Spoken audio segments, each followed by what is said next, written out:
हिंदुस्तान के एक छोटे से गांव फूलपुर में एक बुजुर्ग खातून रहती थी जिन्हें सब प्यार से अम्मा जी कहते थे।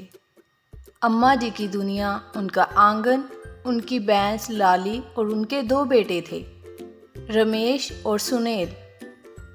रमेश उसका बड़ा बेटा था जो कि शहर मुंबई में एक प्राइवेट कंपनी में काम करता था और कुछ ही सालों में उसने खूब तरक्की कर ली।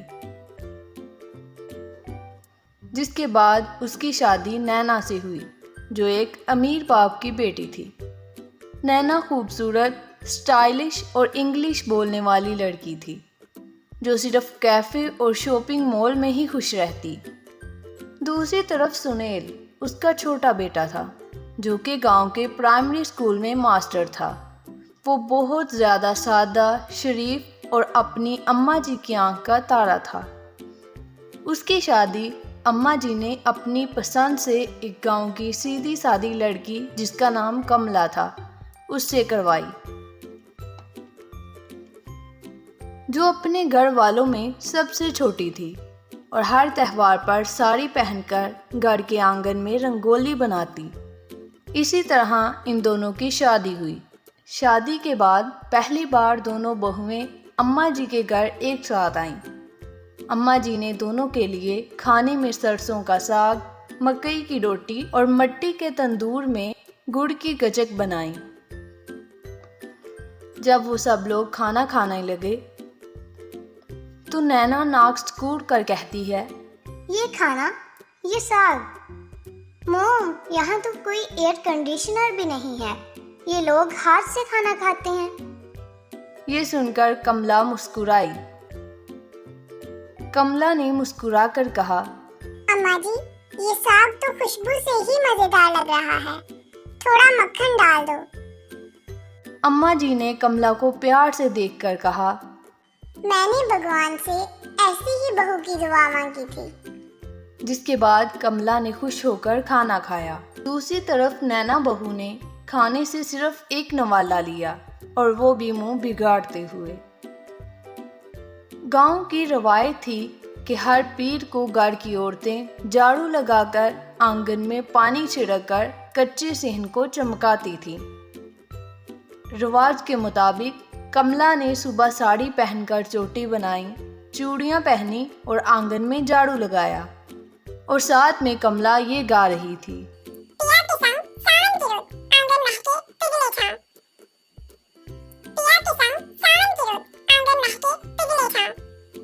उसके पास ही नैना बहू नेल पॉलिश लगा रही थी।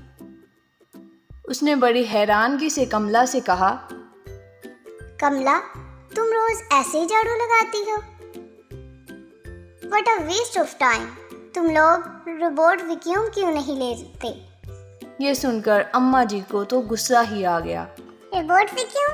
अरे बहू, गांव में दिल से सफाई होती है, मशीनों से नहीं। ये बात सुनकर नैना बहू ने मुंह बनाया और अपने कमरे में चली गई। इसी तरह से दिन गुजरते चले गए। एक दिन अम्मा जी ने कहा, चलो बहुओं, हफ्ते का बाजार लगा है, चलो बाजार चलते हैं। नैना बहू अपने कमरे में गई। उसने हैंड बैग थामा और ऊंची एड़ी पहन ली। दूसरी तरफ कमला ने परांदा बांधा, हल्की सी बिंदी लगाई और कपड़े की थैली ले ली। जिसके बाद वो सब लोग बाजार चले गए। बाजार में कमला ने इमली, हल्दी और चूड़ियां खरीदी। कमला हंसते हुए अम्मा जी से कहने लगी, अम्मा जी, ये हल्दी असल पहाड़ी वाली है, लगाएंगी तो गुटियां भी ठीक हो जाएंगी। नैना ने एक तरफ होकर दुकानदार से कहा, एक्सक्यूज मी, क्या आपके पास कोई अच्छा सा पाउडर है जो कि ऑर्गेनिक हो? दुकानदार ये सुनकर हैरान हो गया।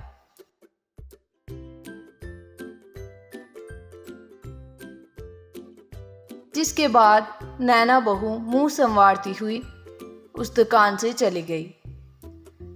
कुछ दिनों के बाद रमेश की बहनें जो शहर से खास नैना को देखने आई थी, सोच रही थी कि दोनों बहुएं कैसे एक ही घर में रहती होंगी। वो दोनों नैना के कमरे में जाकर बैठ जाती हैं। कुछ देर के बाद कमला अंदर आती है। बड़ी नंद कमला से कहती है, अरे कमला, तुम्हें नैना की तरह हाई हील्स पहननी नहीं आती क्या? ये सुनकर कमला ने मुस्कुरा कर जवाब दिया, बाजी, मेरे पाँव तो नंगे आंगन में ही अच्छे लगते हैं। माँ कहती थी जमीन से जुड़कर ही सुकून मिलता है।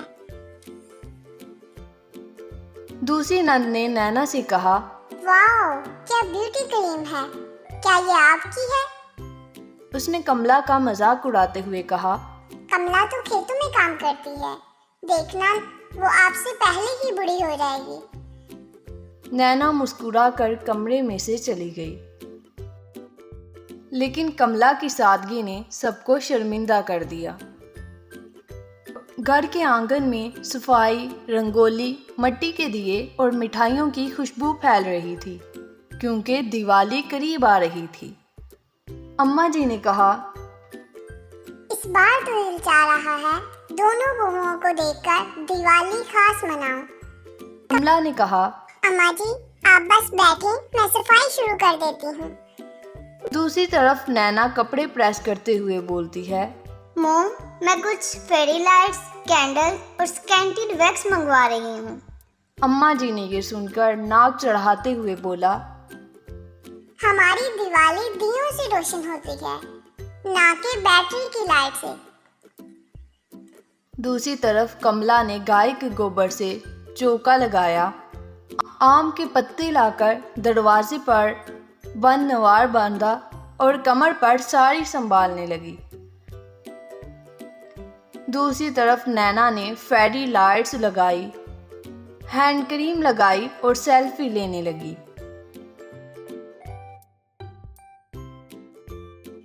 Happy Diwali from me, #rusticfeel। कमला ये सुनते हुए मुस्कुराने लगी। बाजी, ये रस्टिक फील नहीं है, बल्कि ये तो असली हिंदुस्तानी है। जिसके बाद नैना थोड़ी सी शर्मिंदा सी हो गई। इसी तरह दिवाली की रात खाने का खुसूसी इंतजाम था। कमला ने कहा, अम्मा जी, मैं हलवा पूरी और पालक पनीर बना लूंगी। जबकि नैना ने कहा, मैं कॉर्न सूप बनाऊंगी ताकि ये दिवाली हेल्दी दिवाली बन सके। अम्मा जी मुंह छुपा के हंसते हुए बोली, अरे कमला बहू, खाने की तैयारी करो। कमला ने पूरियों को घी में तड़पाकर सुनहरी किया। अम्मा जी ने सूंड के लड्डू भी रख दिए। रमेश पूरी खाते हुए बोला, नैना ने हसद में कहा, बहुत ऑयली है, हाँ लेकिन गुजारे के लायक है। अगली सुबह नंदो का मैसेज आया, कल साड़ी बांधकर पूजा में आना। नैना ने एक डिज़ाइनिंग साड़ी निकाली, लेकिन उसे सही डिज़ाइन से बांधनी ही नहीं आती थी। दूसरी तरफ कमला ने अपनी माँ की दी हुई प्याजी रंग की साड़ी निकाली। नैना ने कमला से चुपके से कहा, क्या तुम मेरी मदद करोगी? ये साड़ी बिल्कुल ही नहीं लग रही है। कमला ने मुस्कुरा कर कहा, जरूर, साड़ी तो सलीका सिखाती है और मैं बांध देती हूँ। पूजा में सबकी नजरें कमला पर थी। उसके माथे की बिंदी, चूड़ियों की छनकार और संजीदा रवैया सबका दिल मोह गया। अगले दिन ससुराल में साल भर का फंक्शन था। सब दावत पर आते। हर बहू को एक रस्म अदा करनी थी, पैर धोना और प्रसाद बनाना। नैना ने पैर धोने से इनकार कर दिया। आई एम सॉरी, मैं ये नहीं कर सकती, ये कितना अजीब है। दूसरी तरफ कमला ने झुककर बुजुर्ग मेहमान के पैर धोए, तुलसी का पानी चढ़ाया और बांस की टोकरी में प्रसाद रखा। गांव की एक खाला ने अम्मा जी से कहते हुए बोला,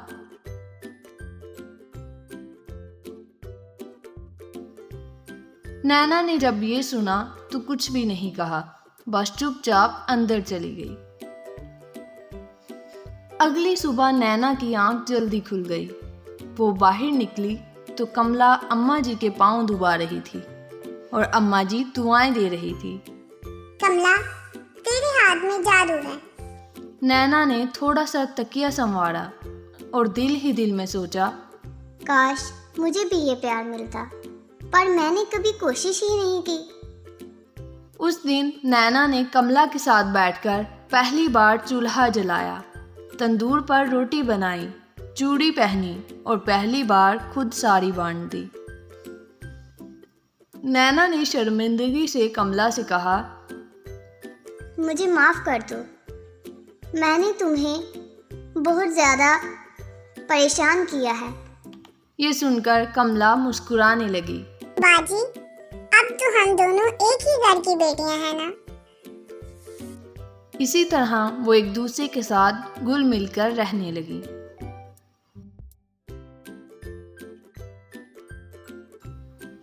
एक दिन अम्मा जी ने घर के सब अफराद को इकट्ठा किया और कहने लगी, मेरी उम्र हो चली है, अब मुझे फैसला करना है कि घर का कुल इंतजाम किस बहू के सुपुर्द करूं। नैना और कमला दोनों हैरान थी।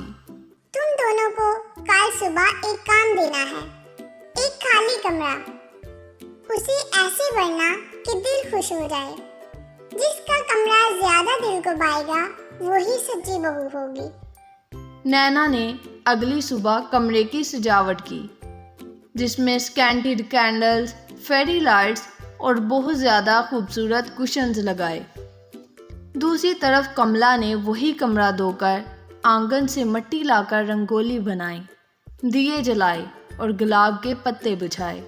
दीवार पर अम्मा जी की जवानी की तस्वीर लगाई। दोपहर को अम्मा जी ने उन दोनों के कमरों को देखा। फिर अम्मा जी ने नैना से कहा, तुमने खूब सजावट की, दिल बहला पर दिल बड़ा नहीं। फिर अम्मा जी ने कमला से कहा, तेरे कमरे में खुशबू कम थी मगर जज्बात बड़े थे। तेरी हर चीज में अपनाया थी, यादें थी जो कि मेरी जिंदगी थी। ये सुनकर नैना की आंखें भर आईं। वो लपक कर अम्मा जी के कदमों में बैठ गई। नैना ने रोते हुए कहा, अम्मा जी, मैंने देर से समझा कि दिल का रिश्ता चीजों से नहीं अपनों से जुड़ता है। कमला ने नैना का हाथ पकड़कर कहा, बाजी, हम सब ने सीखा, बस आप साथ हो यही काफी है। इस दिन के बाद से फूलपुर के लोग कहते, नैना पहले स्टाइलिश बहू थी, लेकिन अब वो दिल की भी फैशनेबल हो गई है।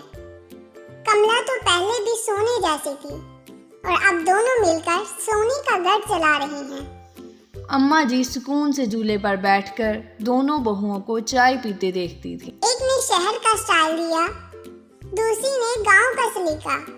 दोनों ने मिलकर मेरे आंगन का रंग निखार दिया।